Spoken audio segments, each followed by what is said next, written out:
pray, talk with them. If yours is on all right.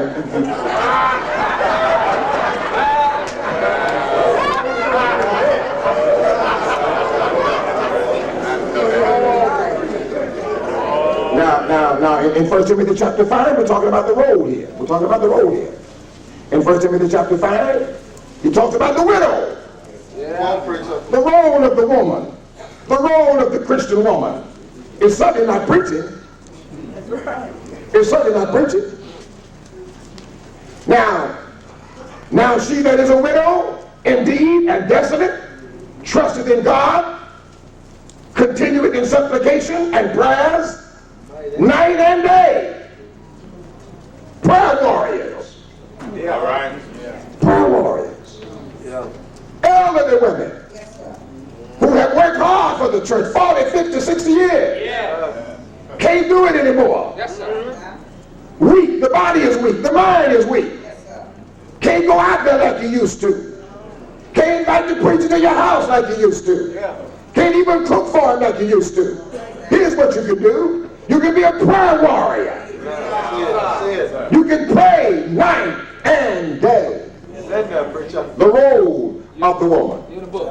And then, of course, in 1 Peter, look at 1 Peter. Look at 1 Peter.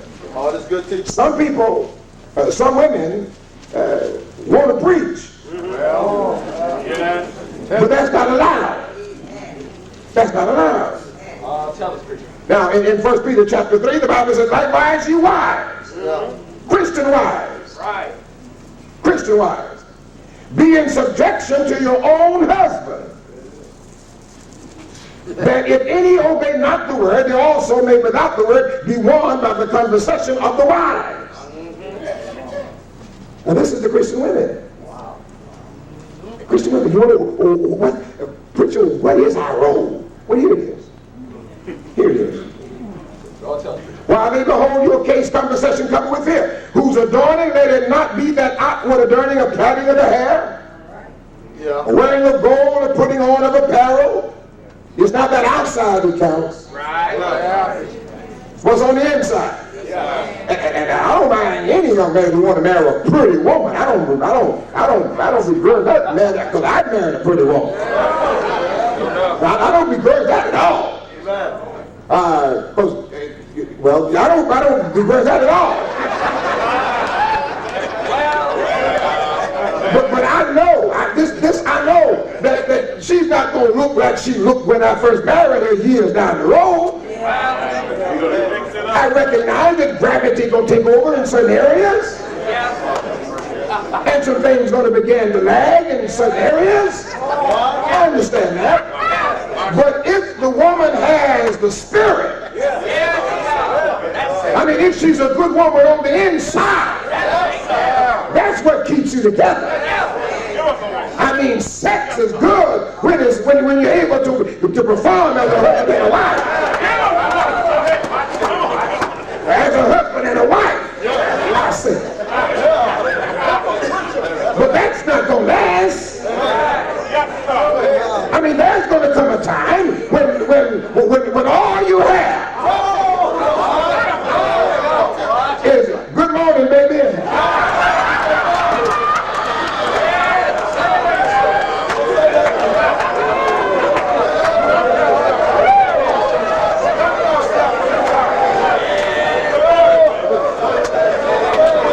That time will come. That time will come.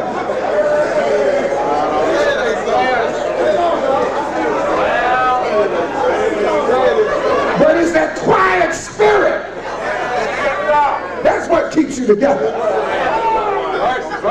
And if there is not something inside, if there is not something that you appreciate about your husband, then it's going to be hard to obey it.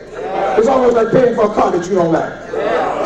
You know, you go buy a car and you just buy it because you're in a hurry and the thing costs you $40,000 and you didn't quite like that paint, but you got it anyway. That car will be hard to pay for. If you're going to buy one, you better get one you like. If you like it, you'll pay for it. If you don't like it, it's going to be hard to pay for it. So there must be something on the inside And I say this to women as well. There must be something about your husband that you admire, other than the fact that he looks good. There must be something about him that you appreciate, other than the fact that you like the way he walked on the car that he drives. There's got to be something else. Because sooner or later,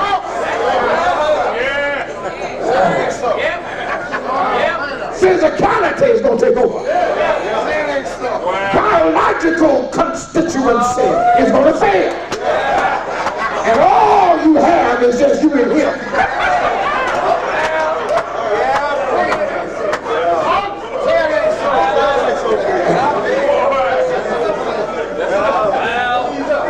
So there must be that quiet spirit. You're talking about your role. Here is the role of the Christian woman. Have a quiet spirit. And then he says, for after this manner in the old time, the holy women also who trusted in God adorned themselves being in subjection. Now that doesn't mean lay down for somebody to walk over you. That doesn't mean that. That doesn't mean that at all. I want to make that clear. That doesn't mean that a woman has to lay down and let some man walk over her. No, that's not what that means. Amen. That's not what that means. The husband has responsibilities too. A woman does not mind obeying a man who knows where he's going. A woman does not mind being subject to a man who understands his responsibility. So we have a responsibility as well, but I'm just talking about the women. And God said, even as Sarah obeyed Abraham, calling him Lord. Calling him. That's Lord. I come tonight to tell you, ladies, there is a way to get your man to do whatever you want him to do. There's a way to do it. Just keep calling him what you want him to be. Yeah. Just keep calling him. I mean, if he's weak, just keep calling him strong. Just keep saying, baby, you're so strong. And there is something about those words that even a weak man would break his back because it's right.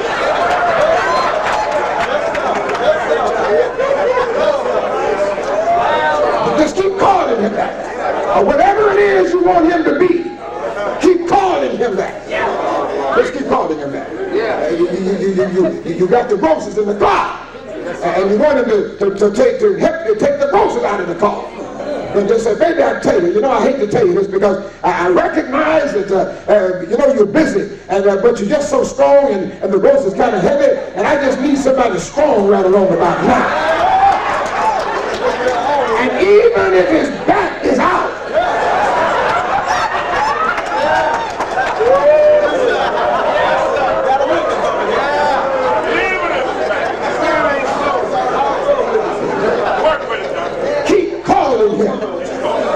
what you want him you're preaching. to be. Yes, you preaching. And then he says, in verse 7, likewise, that's husbands. Y'all got a minute for husbands? Yeah. Likewise, your husband, dwell with them according to knowledge. According to knowledge comes from the word gnosko. Oh, right there. Husbands, you ought to know your wife.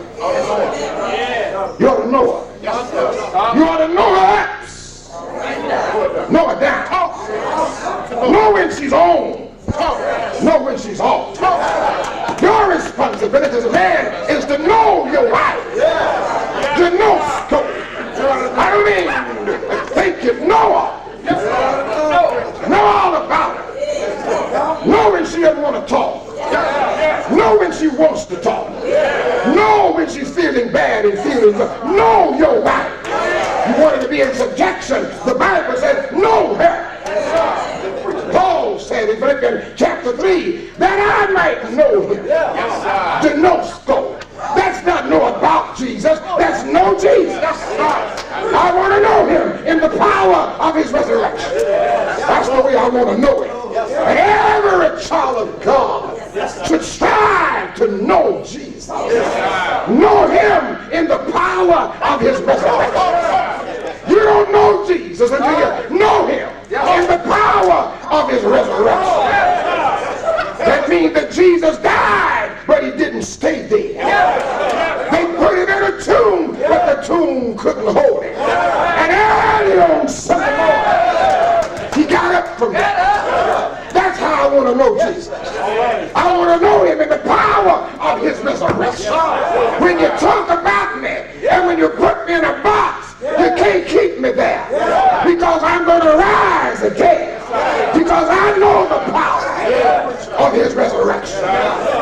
I may be down, but I'll get up because I know the power of his resurrection. The fellowship of his suffering. The fellowship, that's where I want to know it. Don't be quote no. I want to know it. I want to get into his suffering. All right, sir. Well, how do I get into his suffering? He fixed it for me. He said, take up my cross and follow me. When you bear that cross and the cross get heavy and somebody tries to nail you to your own cross, then you begin to understand the fellowship of his suffering. When folks talk about you and you don't fight back, fall down on you and you don't lie back, you're understanding the fellowship of his suffering. Know your wife. Know who she is. Because she is supposed to be in subjection to you. Then he says, giving honor unto the wife as unto the weaker vessel, and as being heir together the grace of God, that your prayer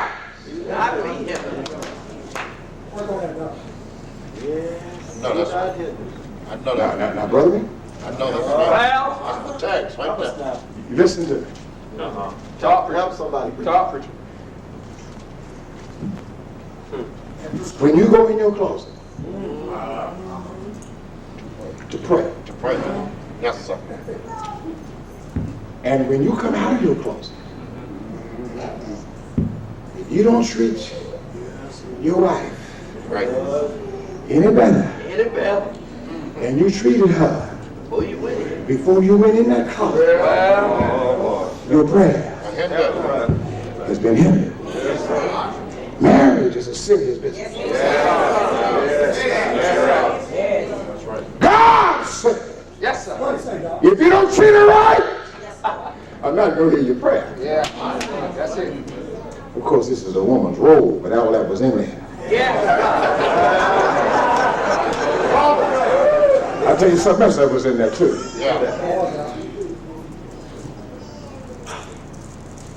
And let me just say to my brothers, strive to be the greatest in your house. All right. It helps the wife with her role. Strive to be the greatest in your house. Now think about that for a moment. All right. Who is it that's on the floor first every morning?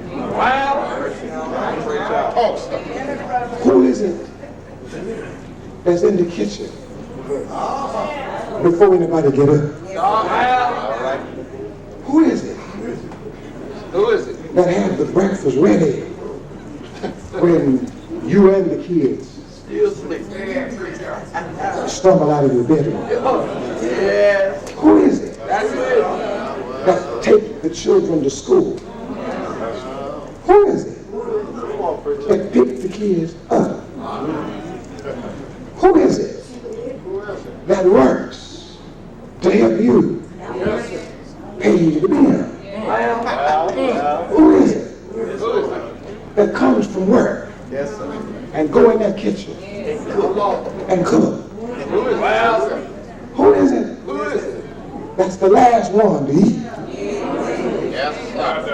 Who is it? The last one in the kitchen when everybody else is either asleep or watching television. Jesus says the greatest among you will be your servant. Now, brother, this ain't in there, but you need to be the greatest in your house. And the only way for you to be the greatest in your house, you must not let your wife outserve you. You must not let your wife outserve you. We are not potentates, even though we may look like one. We are not kings of our home. We must remember that the wife must not outserve you, because if she outserves you, she's the greatest in that house. And so down in Fort Lauderdale, my wife and I did this thing at the church not long ago, and most of the men in the church, we have a system, point system. I have a point system with my wife. I determined that I would not let my wife outserve me, because automatically she does, but I decided that she's not going to outserve me, because I'm the greatest in my house. And I think that, I believe that, I know I'm the greatest, so since I'm the greatest, then she's not going to be able to outserve me.